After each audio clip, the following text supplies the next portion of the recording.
Welcome to the Primitive Lifeways channel. In this video series, I want to take you step by step in how to make an arrow shaft straightener. So stick around, we got a great show coming up. All right folks, so I want to welcome you back. As you can see here, I have a really good sized chunk of steatite, or commonly referred to as soapstone. And soapstone has some really amazing characteristics. This is a very soft material, so it'll break down and it'll carve with ease. I've seen all kinds of different shapes and designs, little effigies and figurines made out of this, and in some cases, even entire statues were carved out of this same material. So this also holds temperature very well, making it ideal for making an arrow shaft straightener. And I want to take you through that process right now. So the first thing that I want to do is shape this out. And you can see on the top, I have a rough outline etched on the surface. And I'll follow that as closely as possible. It doesn't have to be perfect, but as long as I get close to these lines, I'll be happy with the shape and the design.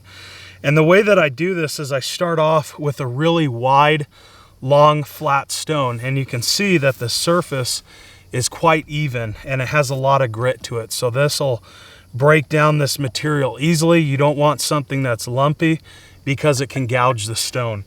And once I finish that, I'll migrate over to a finer sandpaper to finish it off. I'll also be using a lot of water. So I have a 5-gallon bucket full. If you don't want to use a 5-gallon bucket, you want to stay more of a naturalist route, ceramics work excellent. This is 2 food bowls.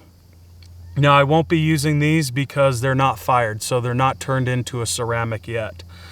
They've been curing out for about 3 to 4 months and they're definitely ready. They're plenty dry to fire, but if I filled this up with water as it sits right now, it'll just disintegrate and it won't hold anything. So what I'm going to do is drop this in the 5-gallon bucket. We'll let that soak for 30 minutes and I'll show you how I begin to shape it out. First, I'll wet the stone, get this plenty saturated. On a warm day, this water will evaporate quite fast. And then I'll just take the corner and I'll start working it down.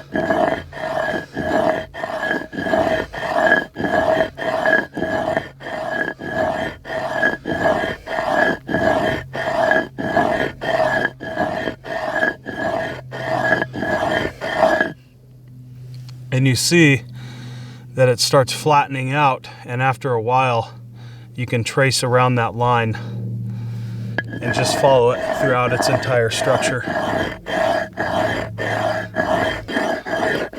Now, as far as archaeological examples in this area, the natives seem to use argillite as well as sandstone. Both seem to work quite well. And those old guys were really the masters of these skills. They perfected it, not just as a craft, but as a life skill, something that they would use to help provide for their families and take care of their loved ones. So when I do this, it's important to recognize those old people.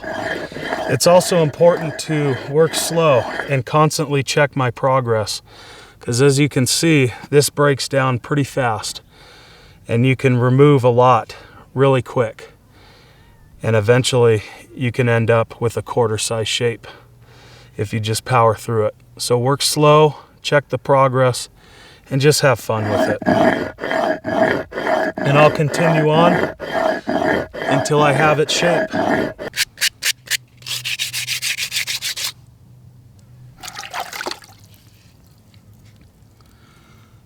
Well, you can see what we're looking at now. This is looking really nice. I have the shape I desire.